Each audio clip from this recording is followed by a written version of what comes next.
1900 था। उरुग्वे से एक रग्बी टीम फ्लाइट 578 में बैठी, जो जवानी और जोश से भरी हुई थी। उनकी मंजिल थी चिल्ली, एक ऐसे मैच के लिए जिसे यादगार बनना था। उन्हें नहीं पता था कि किस्मत ने कुछ और ही सोच रखा था, कुछ ऐसा भयानक और अनोखा जो इतिहास की सबसे इनक्रेडिबल सर्वाइवल स्टोरीज में से एक बन जाएगी। जैसे ही प्लेन एंडीज के बर्फीले पहाड़ों के ऊपर से गुजरा, मौसम बहुत खराब हो गया। बादलों ने पहाड़ों को ढंक लिया, पायलट्स रास्ता भटक गए और एक अचानक दिल दहला देने वाले पल में एयरक्राफ्ट एक बर्फीली ढलान पर क्रैश हो गया। सोचो, 0 टेम्परेचर वाले मलबे में जागना, सिविलाइजेशन से दूर, चारों तरफ खामोशी और सिर्फ बर्फ। प्लेन में 45 लोग थे। 12 की क्रैश होते ही मौत हो गई। बचे हुए लोग एक साथ हडल्ड हो गए। गर्मी के लिए सीट कुशन और लगेज का इस्तेमाल किया।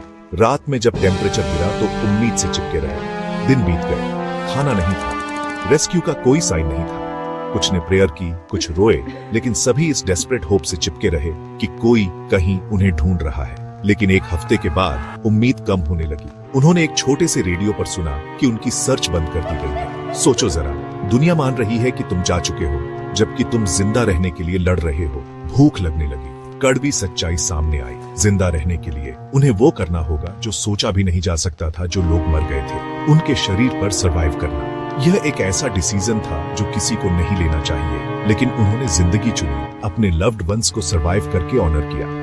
पहाड़ों में 2 महीने बीत गए। 2 बहादुर लोग, नैंडो पेराडो और रॉबर्टो कैनिसा, पैदल ही निकल पड़े, सिर्फ डिटर्मिनेशन और उम्मीद के टुकड़ों के साथ इम्पॉसिबल पीक्स पर चढ़ते रहे। 10 दिनों के बाद फ्रॉस्ट बाइटन और एग्जॉस्टेड उन्हें आखिरकार मदद मिली। रेस्क्यू हेलीकॉप्टर जल्द ही आ गए और सर्वाइवर्स की परेशानी खत्म हो गई। 45 में से 16 जिंदा बच गए।